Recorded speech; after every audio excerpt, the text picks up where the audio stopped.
Hello दोस्तों, नमस्कार। मैं अश्विनी कुमार जोशी एजे क्लासेस में आपका हार्दिक स्वागत एवं अभिनंदन करता हूं। दोस्तों, अगर आप इस पूरी वीडियो श्रृंखला को देखते हैं तो आपको अंदर एक ऐसा जोश और जुनून देखने को मिलेगा जो आपको और कहीं नहीं मिलेगा। मेरे दोस्तों, हम इस पूरी की पूरी वीडियो में ऐसे ऐसे कॉन्सेप्ट और ऐसे ऐसे ट्रिक आपको मैथ्स के देंगे जो आपके पढ़ने का नजरिया बदल देगा। दोस्तों, हम आपका ज़्यादा टाइम नहीं लेंगे। अगर आपको वीडियो पसंद आए तो लाइक, शेयर और सब्सक्राइब जरूर कर दीजिएगा मेरे दोस्तों, ठीक है, ताकि इस तरह की इंफॉर्मेटिव वीडियोस आपके दोस्तों तक भी जाए। ये वीडियोस किसके लिए इंपॉर्टेंट है? एसएससी के सारे एग्जाम और रेलवे के सारे एग्जाम, जैसे एसएससी में GD, CHSL, CGL, maths, MTS में जहां जहां मैथ्स आते हैं सबके लिए इंपॉर्टेंट है। रेलवे में बात करेंगे ALP, group D, technician, NTPC और अदर वनडे एग्जाम के लिए ये बहुत ही महत्वपूर्ण श्रृंखला होने वाली है मेरे दोस्तों। तो सबसे पहले आप वीडियो को सब्सक्राइब कर दीजिए, लाइक कर दीजिए और अपने दोस्तों तक शेयर कर दीजिए, ठीक है। देर न करते हुए आइए हम सवाल की शुरुआत करते हैं मेरे दोस्तों। कह रहा है एक कक्षा की औसत आयु 15.8 वर्ष है, लड़कों की औसत आयु 16.4 वर्ष है, लड़कियों की औसत आयु 15.4 वर्ष है। तो कक्षा में लड़के एवं लड़कियों का अनुपात पूछ रहा है हमसे। तो मेरे दोस्तों, कक्षा की औसत, ये हमारा सवाल किसका है? आपको पढ़ने से लगना चाहिए। ये सवाल हमारा एलिगेशन का है मेरे दोस्तों, मिक्सचर एंड एलिगेशन का है। अगर हम इसको बेसिक से लगाएंगे तभी लग जाएगा, लेकिन अगर हम एलिगेशन से लगाएंगे तो बहुत जल्दी लग जाएगा मेरे दोस्तों, ठीक है। अब इस तरह के सवालों को कैसे लगाते हैं? हमेशा इसमें एक बीच का मान दिया रहेगा और बीच का मान रहेगा। जैसे मान लीजिए गेहूं तो बीच में कुल गेहूं दिया रहेगा। जैसे यहाँ पर देखिए बॉयज का एवरेज कितना है मेरे दोस्तों? तो 16.4 वर्ष है। और गर्ल्स का कितना है? तो 15.4 है। और टोटल मिलाकर कितना है मेरे दोस्तों? 15.8 है। ये सवाल सही है क्योंकि हमेशा जो यहाँ पर वैल्यू होगी बीच में, इन दोनों के बीच में ही होगा। इससे ज्यादा हो सकता है, इससे कम होगा। अब कुछ नहीं करना मेरे दोस्तों, इसमें से इसको घटा दो और एक बार इसमें से इसको घटा दो। लिखना यहीं पर है। यहाँ पर बॉयज आ जाएगा, यहाँ पर गर्ल्स आ जाएंगे मेरे दोस्तों। तो 16.4 में से घटाएंगे मेरे दोस्तों तो 14 में से 8 गया, कितना आएगा? 6.6 आएगा। अब इसमें से घटाएंगे मेरे दोस्तों तो 0.4 आ जाएगा। तो ये हमारा बॉयज हो गया, ये हमारा गर्ल्स हो गया। अनुपात है, दशमलव से दशमलव हट जाएगा। 2 से काटेंगे 2 दूना 4 और 2 3 6। तो मेरे दोस्तों बॉयज और गर्ल का रेशियो कितना हो जाएगा? 2:3। इस सवाल का उत्तर इस तरह से हम बहुत ही आसानी से लगा सकते हैं मेरे दोस्तों, ठीक है। आप इसका स्क्रीनशॉट लीजिए। हम आते हैं दूसरे सवाल पर, ठीक है।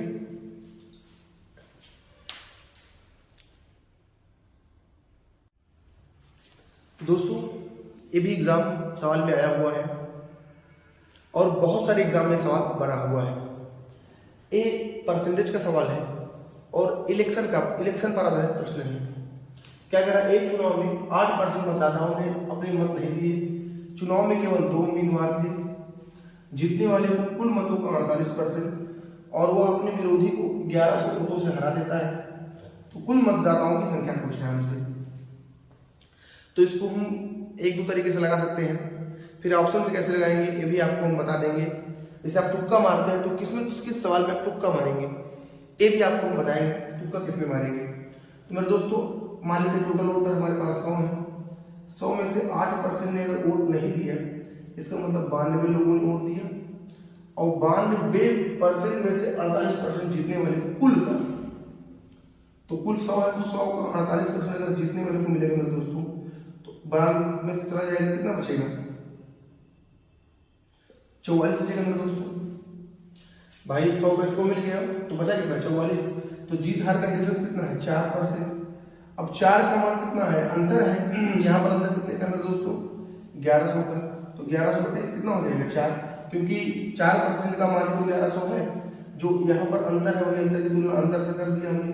अब निकालना है टोटल गुण, तो किससे गुणा कर देंगे मेरे दोस्तों? 100 से गुणा कर देंगे, ठीक है। जो दिया रहता है उसकी तुलना उससे कर लेते हैं, जिसे निकालना होता है उसका गुणा कर देते हैं। तो यहाँ पर 1100 मतों से हराया तो इसको 48, इसको 44। तो 1100 रियल है, निश्चित राशि है, तो डिफरेंस कितना हो जाएगा? 4। अब काट लो इसको, कितना है? 25। अब मेरे दोस्तों, अब इसको हल करते हैं। अब इसको हम ऑप्शन से लगाते हैं, गुणा भाग नहीं करेंगे, इससे गुणा भी हो सकता है। तो लास्ट में 2 जीरो आएगा, तो यहाँ 3 जीरो, यहाँ 3 जीरो, यहाँ 2 जीरो, यहाँ 2 जीरो। लेकिन अब यहाँ देखिए 11 से कटने वाला है, 11 से कटने का मतलब अल्टरनेट, तो 3 5 2 7, यहाँ 5 2 7, 7 में 7 का जीरो, तो हमारा उत्तर कौन हो जाएगा? ये हो जाएगा। ये भी नहीं होगा, बिना गुणा किए हमने लगा दिया। बाकी गुणा करेंगे तो 0 0, 11 5 55, 11 दूनी 22 और 5 27 हो जाएगा। तब भी हमारा उत्तर यही आएगा। तो लगाएंगे तभी यही आएगा, और नहीं लगाएंगे अगर यहाँ से हम डायरेक्टली ऑप्शन को यूज करेंगे तब भी हमारा उत्तर यही आएगा। तो सिचुएशन आपको क्रिएट करनी है, ठीक है, कैसे लगाएंगे। तो आपको पसंद आ गया होगा, ठीक है, आप इसका स्क्रीनशॉट लीजिए, फिर हम दूसरे सवाल पर आते हैं। तो दोस्तों अगला सवाल क्या है, देखिए क्या कह रहा है। क्वेश्चन एज का है, कह रहा है अजय और विजय की आयु का अनुपात। अजय और विजय की आयु का अनुपात, विजय की आयु का अनुपात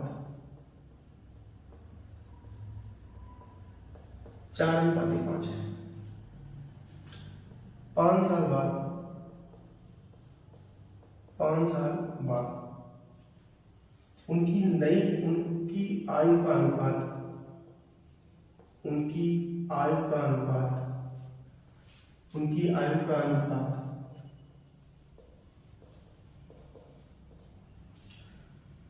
4:5 हो जाता है। अगर यहाँ 3:4 है दोस्तों हो जाता है।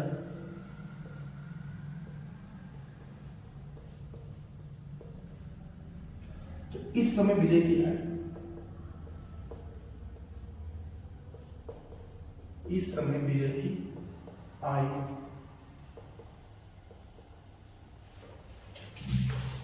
ये सवाल एज का है और बहुत आसान सवाल है। हम हर उस चैप्टर को कवर करेंगे मेरे दोस्तों, क्योंकि ये मॉक टाइप का सवाल है, प्रैक्टिस सेट है, इसमें हर तरह के सवाल आएंगे। बस आपको वीडियो को लाइक शेयर और सब्सक्राइब करना है मेरे दोस्तों, जिससे ये इंफॉर्मेटिव वीडियो आपके दोस्तों तक भी पहुंचे और उनको भी इसका थोड़ा ना थोड़ा लाभ मिल सके। तो 2 दोस्त हैं अजय और विजय, इनकी एज का अनुपात कितना है अभी वर्तमान में दोस्तों? 3:4 है। तो 5 साल बाद जाएंगे, 5 ईयर, 5 साल बाद जाएंगे मेरे दोस्तों, तो 5 साल बाद कितना होता है? 4:5। तो मेरे दोस्तों इस सवाल में जो कॉन्सेप्ट है उसको समझना है आपको। कॉन्सेप्ट जो होता है कि अगर हमारी उम्र मान लीजिए 5 साल है, 25 साल मान लेते हैं, और आपकी उम्र 15 साल है, तो 5 साल बाद भी हमारी और आपकी उम्र के बीच का जो डिफरेंस होगा वो नहीं बदलेगा। देख लीजिए यहाँ 10 है, 5 साल बाद मान लेते हैं तो कितना हो जाएगा? 30 साल के हो जाएंगे, आप 20 साल के हो जाएंगे, तभी का अंतर कितने का? 10 ही रहेगा। तो उम्र का अंतर कभी घटता बढ़ता नहीं है मेरे दोस्तों। तो उम्र का अंतर घटता बढ़ता नहीं है, तो यहाँ चेक कर लो कितना है, यहाँ 4 1 5 1 अंतर है, यहाँ भी 1 अंतर है। अगर बराबर नहीं होता तो यहाँ पर जो होता है इसका मल्टीप्लाई इसमें कर देते और इसका मल्टीप्लाई इसमें कर देते डिफरेंस का, तो एक अंतर बराबर हो जाता है। और अगर अंतर बराबर हो जाता तो लगा लेते, यहाँ अंतर 1 का, यहाँ अंतर 1 का, कोई दिक्कत नहीं। 3 से आप 4 आएंगे, 1 चलना पड़ेगा, 1 यूनिट, और 4 से 5 में भी 1 यूनिट। अगर आप 1 यूनिट चलेंगे मेरे दोस्तों तो कितने साल चलेंगे आप? 5 साल चलेंगे मेरे दोस्तों। और 5 साल चलेंगे, कुछ इस तरह इस समय प्रेजेंट में विजय की उम्र, प्रेजेंट में वर्तमान में विजय की उम्र कितनी है? 5 से गुणा कर देंगे, 5 25 साल का हो जाएगा विजय। और 5 साल पूछे पहले पूछेगा तो इसमें 5 घटा दो, चाहे 5 × 20 कर दो, तब भी हमारा उत्तर आ जाएगा। तो इस सवाल में इस कॉन्सेप्ट को लगाया गया था। ये सवाल रेशो में भी आता है कई जगहों पर, वहां पर भी बहुत यूजफुल होता है। तो बस आप इस कॉन्सेप्ट को सीखना चाहते हैं इस तरह से, तो आप वीडियो के साथ जुड़े रहिए और इसको लाइक शेयर और सब्सक्राइब करते रहिए अपने दोस्तों तक, ठीक है दोस्तों?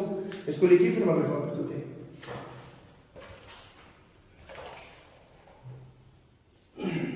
चलिए आपने देख लिया होगा, हम बिठाते हैं, अगले सवाल पर चलते हैं। देखिए दोस्तों टाइम का अभाव है, हमें सवाल लिखना पड़ता है। आप लोग सपोर्ट करेंगे तो बहुत जल्द हम लोग स्मार्ट बोर्ड भी ले लेंगे, सारी फैसिलिटीज आपके लिए उपलब्ध हो जाएगी मेरे दोस्तों, बस थोड़ा आपका सपोर्ट चाहिए। टीम भी आपके लिए ढूंढ रहे हैं, जिस दिन टीम व्यवस्थित हो जाएगी आपके सामने हम लेकर आएंगे उनको। देखिए दोस्तों क्या कह रहा है, कह रहा है सवाल है 40 लीटर दूध और पानी, 40 लीटर दूध और पानी के मिश्रण में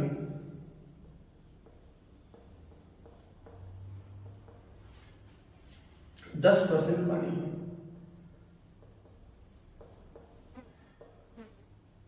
उसमें कितना पानी और मिलाया है, उसमें कितना पानी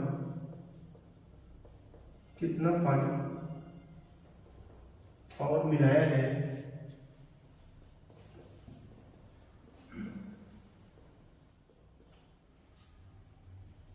कि नए मिश्रण में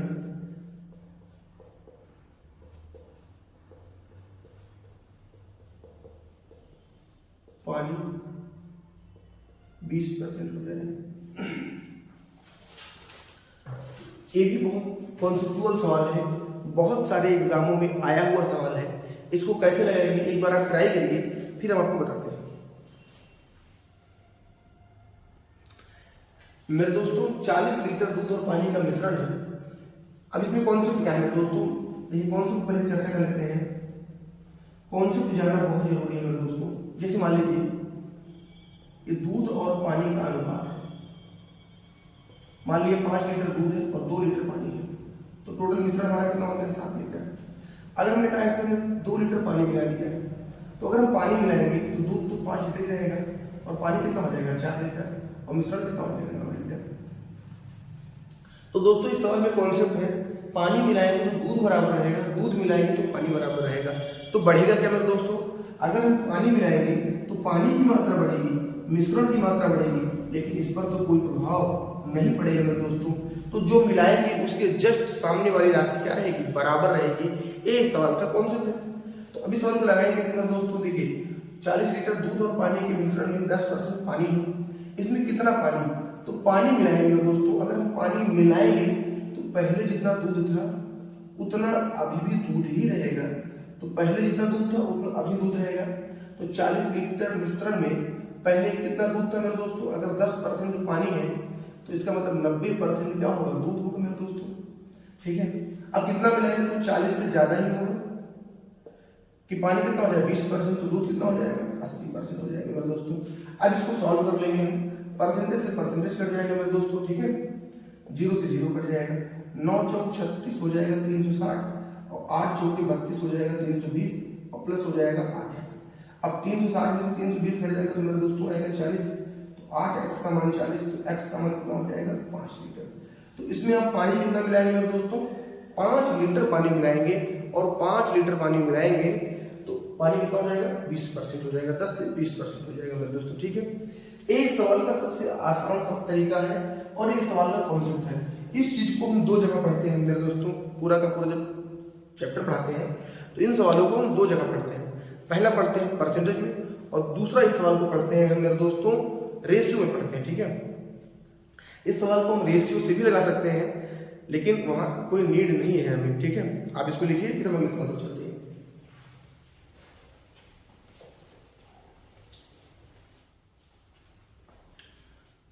चलिए मेरा दोस्तों, उम्मीद करेंगे कि आपको ये पसंद आया होगा।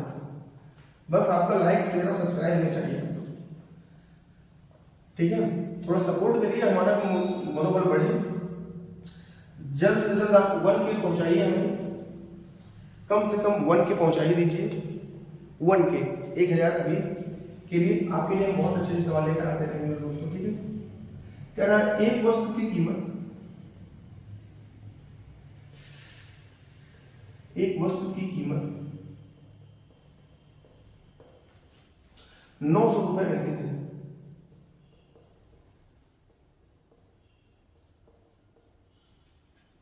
अंकित है,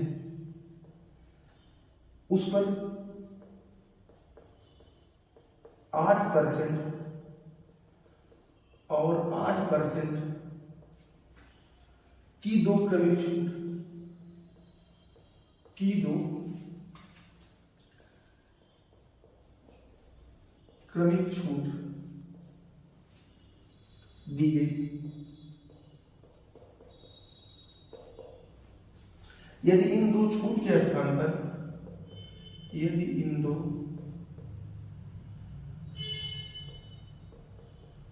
छूट के स्थान पर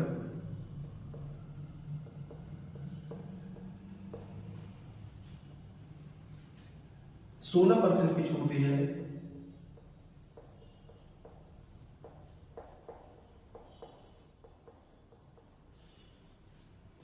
तो विक्रेता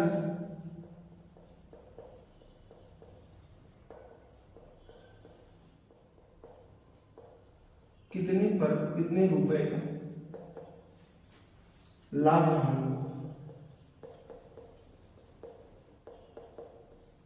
एक सवाल इसको आपको लगाना है दोस्तों, ठीक है। आप एक बार ट्राई करिए इसको। मेरे दोस्तों आपने इसको ट्राई कर लिया होगा। आइए हम चलते हैं, आपको लगाते हैं इस सवाल को, और कैसे लगाता है सवाल, कैसा है, कैसे लगाएंगे इसको, और हमारा अप्रोच क्या होगा, आपको कैसे करना चाहिए। कह रहा है एक वस्तु का अंकित मूल्य कितना है, 900 रुपए मेरे दोस्तों, 900 रुपए है। उस पर 8% और 8% की 2 क्रमिक छूट दी गई। यदि उस पर इसके जगह पर 16% छूट दी जाए तो विक्रेता को कितने रुपए का लाभ या हानि होगा। तो मेरे दोस्तों अगर 16% की छूट देगा, 8 और 8 की देगा, तो क्या होगा, इस पर हम चर्चा करेंगे ही करेंगे। लेकिन यहाँ 900 है, 9 देखते हैं, अगर हम इसको लगाना चाहते हैं जल्दी से, तो 9 का मल्टीपल देख लीजिए, बस हमारा वही उत्तर हो जाएगा। लेकिन आप देखेंगे यहाँ पर, तो मेरे दोस्तों लाभ हानि ऑप्शन सेम है, तो कट करना पड़ेगा। तो हमें 8% और 8% 2 है, इसका हमें एकल छूट निकालना पड़ेगा, एकल छूट। तो आपने फार्मूला पढ़ा होगा x + y - xy बटे 100 दोस्तों, और एक 16% का छूट दिया ही। इन दोनों का डिफरेंस निकालेंगे तो लाभ हानि निकालेंगे तुरंत, ठीक। 8 + 8 - 8 गुणे 8 बटे 100, 8 कितना हो जाएगा 16, 8 में कितना हो जाएगा मेरे दोस्तों 64, और 100 से भाग करके कितना आएगा, और ये 16 कट जाएगा, मतलब हानि होगा। तो लाभ वाला हमारा उत्तर कतई नहीं होगा, मतलब लाभ वाला उत्तर नहीं होगा तो हमारा हानि वाला ही होगा। अब हानि वाला होगा मेरे दोस्तों, तो अब हानि वाला होगा या तो ए होगा या तो ए होगा। अब इसको लगाएंगे, 900 है, यहाँ पर 9 दिख गया हमें, 9 का मल्टीपल, तो 9 से कटने का नियम क्या होता है, अंकों का योग।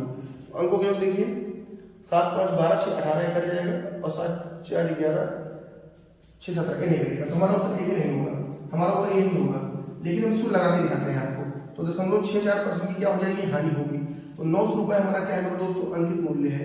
अब अंकित मूल्य 900 है, ये प्रारंभ में था, तो प्रारंभ में कितना हमारा अंकित मूल्य था 100। अब 0.64 निकाला, गुणा कर दो, ठीक है। अब इसको गुणा करेंगे तो 0 0 कट जाएगा मेरे दोस्तों, ठीक है। तो कितना हो जाएगा, 9 चौक 36 86 3 और 9 चौक 54 57, और दशमलव कितने लग जाएगा 2 रुपए। इतने रुपए की हानि हो जाएगी। हमने आपको पहले ही बता दिया, यहाँ 900 देखते ही बता दिया था कि इसका उत्तर क्या होगा, ठीक है।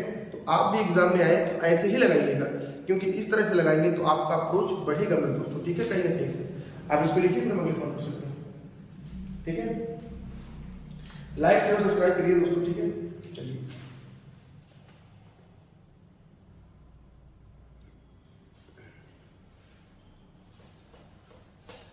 वीडियो अगर आपको जैसे कोई सवाल समझ में आया तो उसको दोबारा देख लीजिएगा, आपको समझ में आ जाएगा,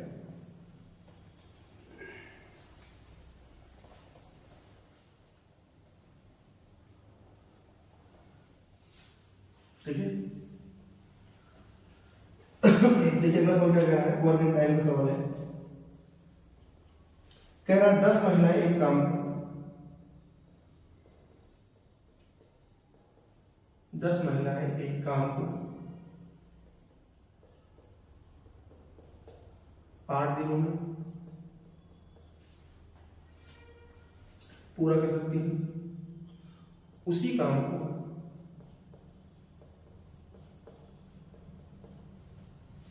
10 बच्चे 12 दिनों में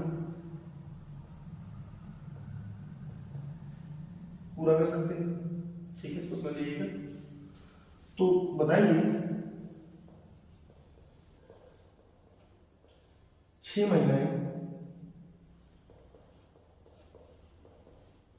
और 3 बच्चे एक साथ कार्य करें तो कितने दिन में हो जाएगा, एक साथ कार्य करें तो कितने दिन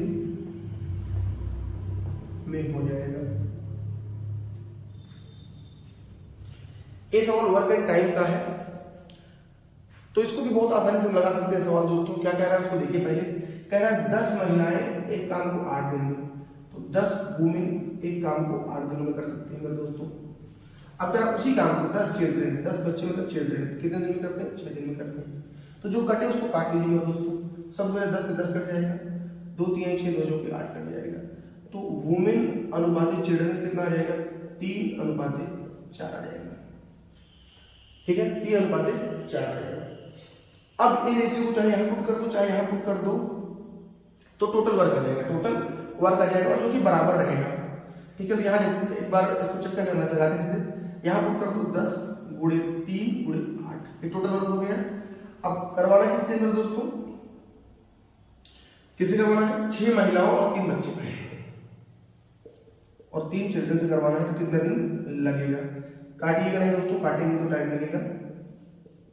देखिए 6 त्रिक 18 हो जाएगा और 4 3 12 हो जाएगा। 18 12 कितना हो जाएगा मेरे दोस्तों? 30। 0 0 कट जाएगा, 3 से 3 कट जाएगा। तो कितना दिन लगेगा मेरे दोस्तों? तो 8 दिन लगेगा। 8 दिन में काम फिनिश कर देंगे 6 महिला और 3 बच्चे मिलकर। ये बहुत आसान अप्रोच है मेरे दोस्तों। जब हम पढ़ाते हैं तो एक एक टाइप के कम से कम 10-10 सवाल कराते हैं क्लासरूम में। और जब आपको ऑनलाइन पढ़ाएंगे बस एक बार थोड़ा सपोर्ट करिए, बढ़े अपना यूट्यूब चैनल, लाइक शेयर और सब्सक्राइब दबा के करिए, तो हम आपको फ्री में चीजें बताएंगे चीजें। ठीक है, यूट्यूब पर। ठीक है, फ्री में चीजें अगर आप पढ़ना चाहते हैं इस तरह से दमदार कॉन्सेप्ट और ट्रिक को सीखना चाहते हैं तो थोड़ा सपोर्ट हमारा करना पड़ेगा मेरे दोस्तों। ठीक है, आप इसको लिखिए और समझिए। कहीं दिक्कत होती है तो कमेंट जरूर करके बताइए हमें कहाँ पर आपको दिक्कत हो रही है, हम आपका सपोर्ट करेंगे। ठीक है, आप इसको लिखिए, फिर हम आगे सवाल चलते हैं।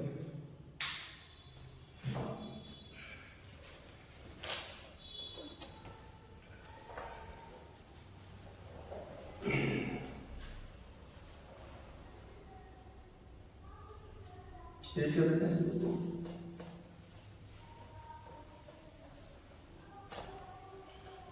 दोस्तों थोड़ा सपोर्ट बनाइए, हमारा भी चैनल यूट्यूब पर प्रमोट कराइए। आपके जो दोस्त हैं उन पर प्रचार प्रसार थोड़ा करिए दोस्तों। ठीक है, आइए एक सवाल पीएचडी का हम लेते हैं। क्या कह रहा है देखिए। कह रहा है एक कार 3 किलोमीटर कि 4 क्रमिक फासलों को क्रमशः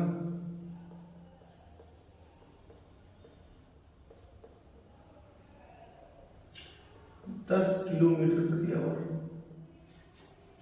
20 किलोमीटर प्रति घंटा, 30 किलोमीटर प्रति घंटा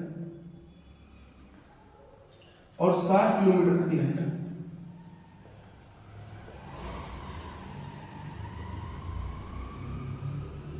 की गति से तय करते हैं, की गति से तय करते हैं। तो उनकी इस दूरी में औसत गति पूछ रहे हैं हमसे। औसत गति पूछ रहे हैं दोस्तों। इस सवाल में पूछ रहा है औसत गति। तो औसत गति बराबर क्या होता है? एवरेज स्पीड बराबर क्या होता है? आपको पता होना चाहिए। अगर आप इस सवाल को लगाना चाहते हैं तो आपको एवरेज स्पीड बराबर क्या होता है पता होना चाहिए। एवरेज स्पीड बराबर क्या होता है मेरे दोस्तों?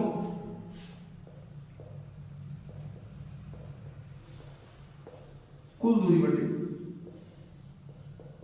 कुल समय। एवरेज स्पीड बराबर होता है कुल दूरी बटे कुल समय। आप इसको लगा सकते हैं, पूरा उम्मीद है। हम इसके आपको बहुत सारे अप्रोच मिलेंगे, लेकिन सबसे बेसिक क्या होता है आइए उस पर हम बात करते हैं।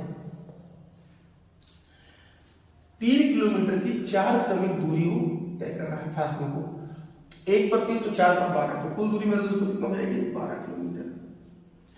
अब समय, यहां पर कुल समय, तो समय बराबर क्या होता है आपको पता होना चाहिए, दूरी बटा 4।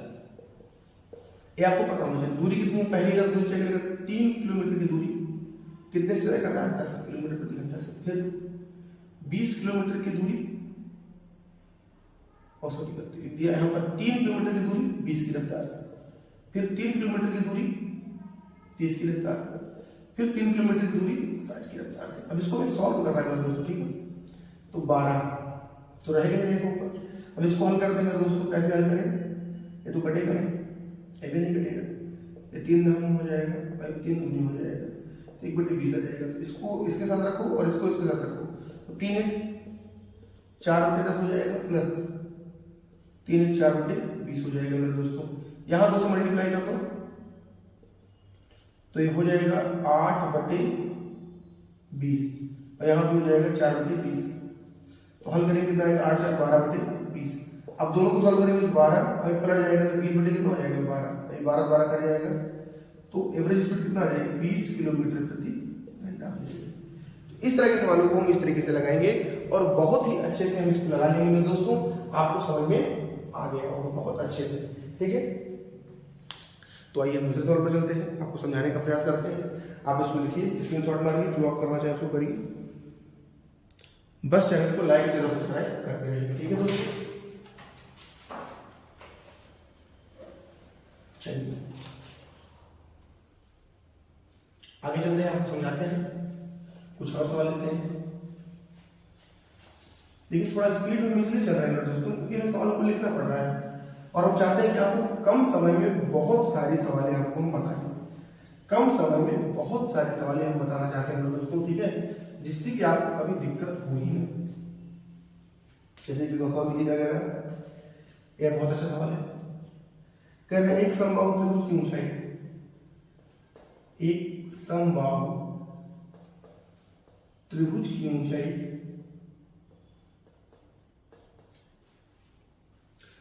x है, तो त्रिभुज का क्षेत्रफल कितना होगा? तो त्रिभुज का क्षेत्रफल क्या होगा? ऑप्शन भी है इसका, ऑप्शन में लिख देते हैं आपके लिए। बहुत अच्छा सवाल है, फार्मूला बेस्ड सवाल है।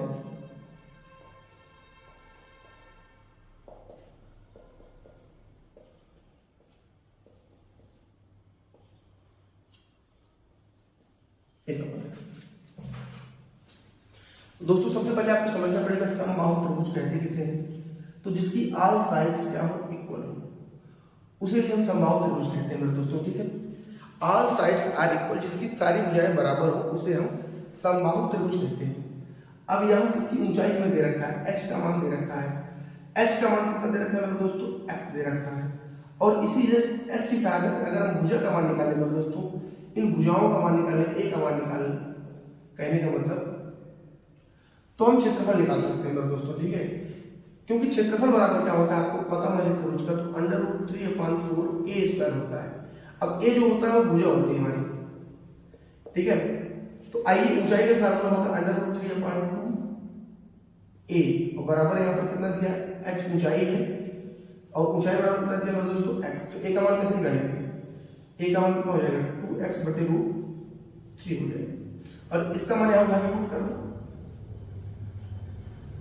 स्क्वायर करेंगे 2 का स्क्वायर, 2 का स्क्वायर कितना हो जाएगा? 4 और x पूरे x स्क्वायर हो जाएगा और ये 3 हो जाएगा, 4 से 4 कट जाएगा, √3/3x²।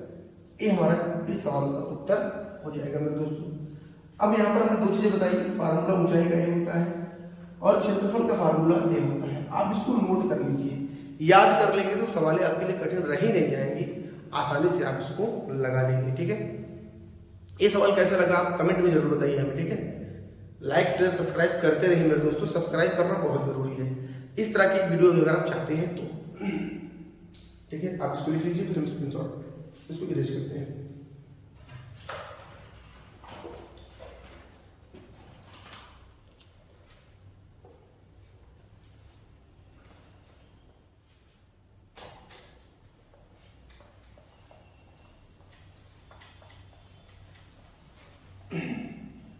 बस आप इसको लाइक शेयर और सब्सक्राइब करिए, फिर आपके सामने भाई मुझे मिटाना नहीं पड़ेगा, स्मार्ट बोर्ड का जमाना है, स्मार्ट बोर्ड हम ले लेंगे। बस थोड़ा कोऑपरेट करिए हमारा भी थोड़ा, देखिए क्योंकि हम नहीं चाहते कि अभी हम, देखिए मेरे दोस्तों को कुछ नहीं करना है, बस सब्सक्राइब करना है, ठीक है। आपका इसमें कुछ जाएगा भी नहीं, जो मिलेगा हमें यूट्यूब से ही मिलेगा, अभी तो कुछ नहीं मिल रहा है और फ्री में चीज़ें आपको हम दे रहे हैं। देखिए पसीना हो रही है, गर्मी हो रही है, आप खुद अपना डाटा लगा रहे हैं, खुद अपना एफर्ट लगा रहे हैं, किसके लिए? आपके लिए। हाँ इसमें हमारा फायदा है, लेकिन जब आप सपोर्ट करेंगे तब मेरे दोस्तों, ठीक है। अब देखिए सवाल क्या कर रहा है, अगला सवाल क्या कर रहा है, देखिए कह रहा है एक वृत्त का क्षेत्रफल, एक वृत्त के क्षेत्रफल में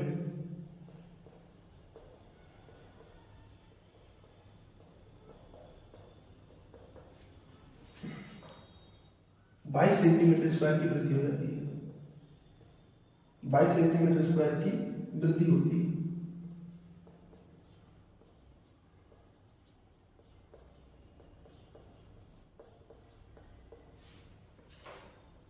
कब? जब उसकी त्रिज्या 1 सेंटीमीटर से बढ़ जाती है। जब उसकी त्रिज्या 1 सेंटीमीटर से बढ़ जाती है। तो पूछ रहा वृत्त की त्रिज्या बढ़ेगी। प्रारंभिक त्रिज्या पूछ रहा है, प्रारंभिक त्रिज्या क्या होगी? तो क्षेत्रफल बढ़ रहा है मेरे दोस्तों और उसकी त्रिज्या 1 सेंटीमीटर बढ़ रही है। उसकी त्रिज्या रेडियस 1 सेंटीमीटर बढ़ रही है मेरे दोस्तों। जैसे मान लीजिए एक हमारा छोटा वृत्त है, इसकी त्रिज्या यहाँ पर एक बड़ा वृत्त यहाँ पर बन गया, इसका r+1 हो गया, एक बढ़ा, और बढ़ने के साथ क्षेत्रफल बढ़ गया मेरे दोस्तों। कितना बढ़ा? 22 सेंटीमीटर स्क्वायर। तो बढ़ना घटना कम ज्यादा का मतलब होता है अंतर। ये भी एक क्लू पॉइंट होता है, बढ़े घटे कम ज्यादा हो इसका मतलब होता है अंतर। तो कुल मिलाकर के जो दिया है ये है, ये क्षेत्रफल का अंतर है। तो इस छोटे वाले वृत्त का क्षेत्रफल क्या होगा? पाई r स्क्वायर होगा दोस्तों, और इसका कितना हो जाएगा? पाई r+1 का होल स्क्वायर हो जाएगा। अब इन दोनों का अंतर दे रखा है, तो अंतर मतलब होता है बड़ा माइनस छोटा, तो बड़ा यही है।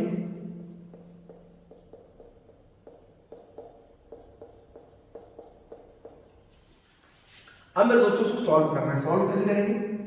देखिए पाई बाहर ले लीजिए,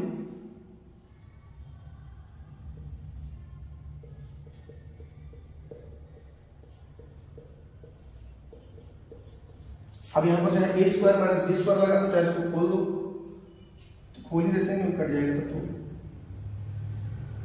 a square plus b square plus 2ab, r square से r स्क्वायर कट जाएगा, और पाई का मान होता है 22/7 में दोस्तों, ठीक है। 1 + 2r हो जाएगा, 22 से 22 कट जाएगा, ये r इधर आ जाएगा, 1 + 2r = 7 हो जाएगा। तो 2r = 1 कट जाएगा, 6 आ जाएगा, तो r बराबर मेरा दोस्तों कितना आ जाएगा? 3 आ जाएगा। तो इस सवाल का हमारा उत्तर 3 हो जाएगा। विथ ग्राफ, विथ चित्र हमने आपको बताया कैसे सवाल लगेगा कैसे नहीं लगेगा, ठीक है दोस्तों, ठीक है। आप बस सपोर्ट करिए, अपना सपोर्ट बनाए रखिए, हम आपके लिए इंफॉर्मेटिव वीडियोस लाते रहेंगे, ठीक है। इसको देखिए, फिर हम अगले सवाल पर चलते हैं।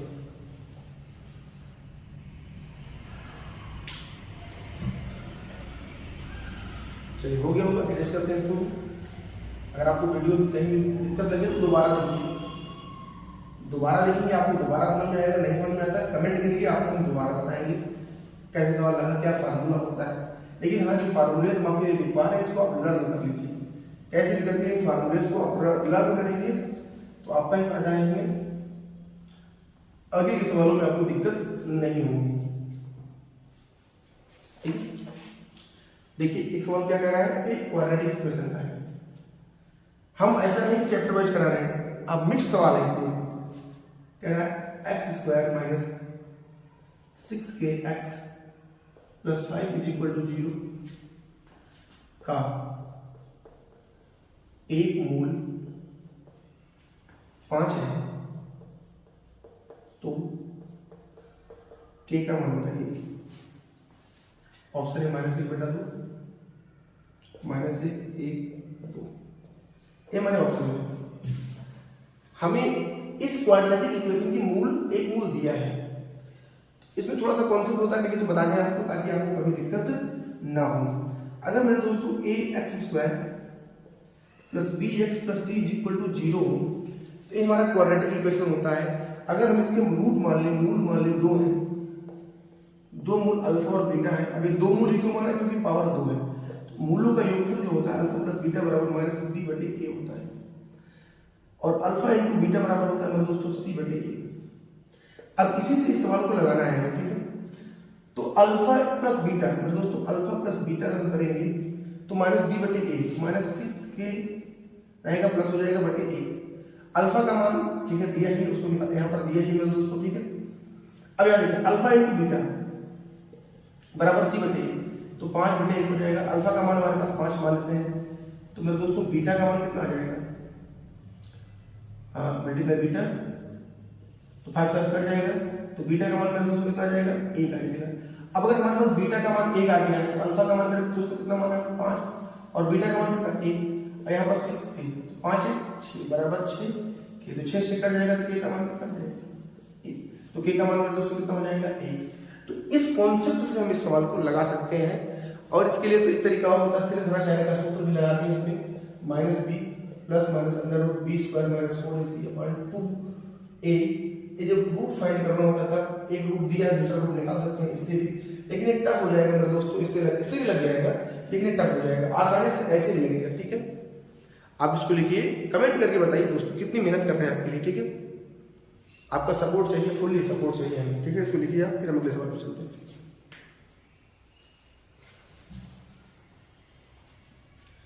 चलिए हो गया, रेस्ट करते हैं इसको।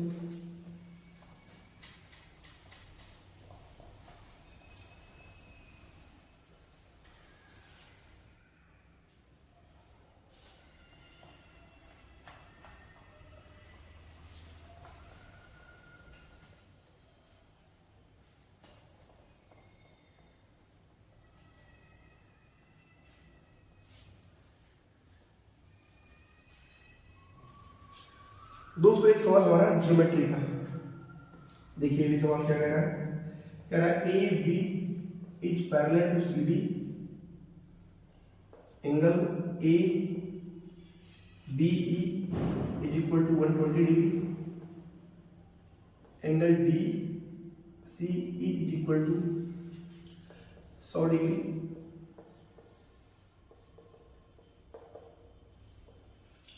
चित्र क्या देखते हैं दोस्तों,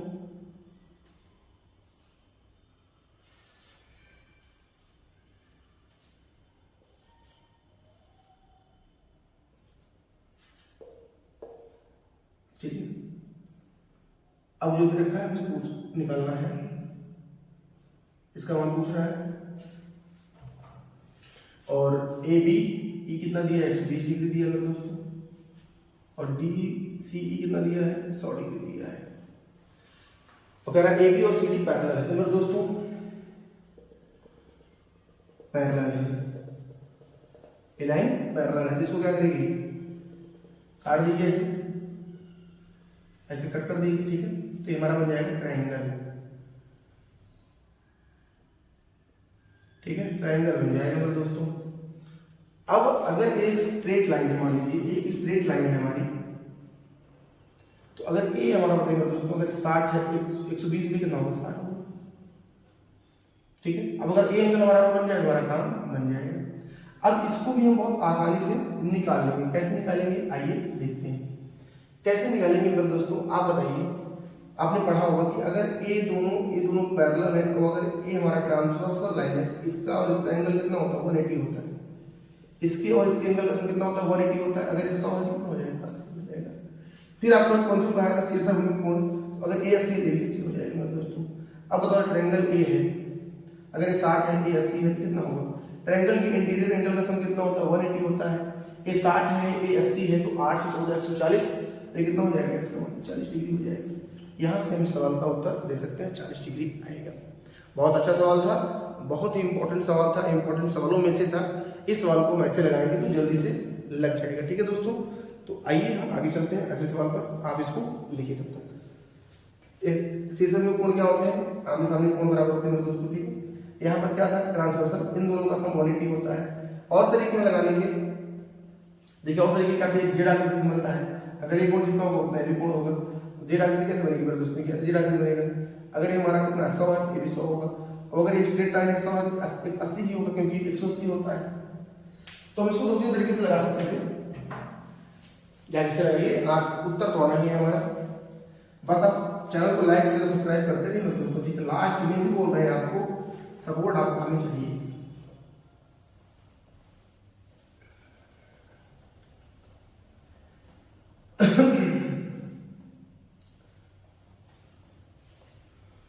चलिए देखिए अगला सवाल क्या कह रहा है। अगला सवाल ट्रिग्नोमेट्री का, त्रिकोणमिति का है दोस्तों।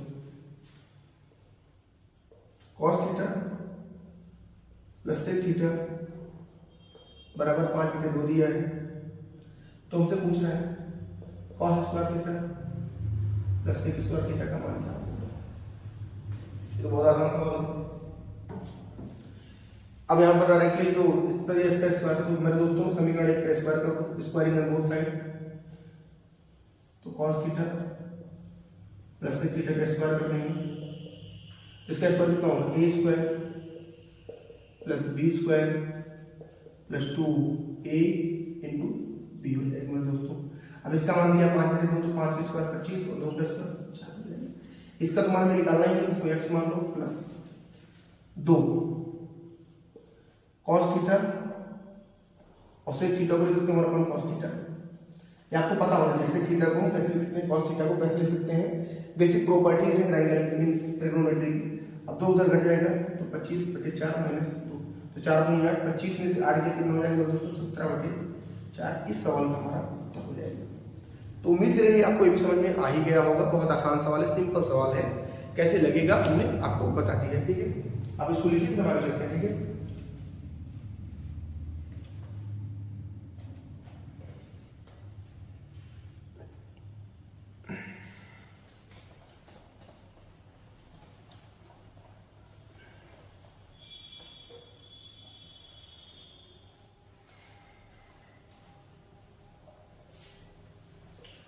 चलिए देखिए, एक सवाल हमारा क्वाड्रेटिक इक्वेशन का ही है।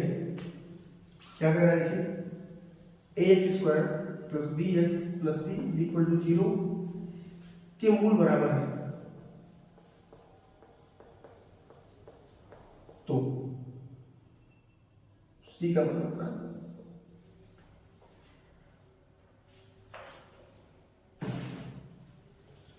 अगर मूल बराबर है मतलब अल्फा बराबर क्या है दोस्तों, बीटा है। तो इसके पहले वीडियो में पढ़ाया था हमने, अल्फा प्लस बीटा मतलब alpha plus alpha minus B बटे ए हो जाएगा। तो 2 अल्फा बराबर माइनस बी बटे ए हो जाएगा। हमें सी का मान निकालना है, तो अल्फा इंटू अल्फा करेंगे तो सी बटे ए हो जाएगा। तो अल्फा इंटू अल्फा कितना हो जाएगा, अल्फा स्क्वायर बराबर सी बटे ए हो जाएगा। अब अल्फा का मान उठा के आप पुट कर दो, तो अल्फा बराबर कितना हो जाएगा, माइनस बी बटे 2 ए हो जाएगा। अल्फा का मान उठा के आप पुट करो तो माइनस बी का स्क्वायर कितना होगा मेरे दोस्तों, क्योंकि सी का मान निकालना है।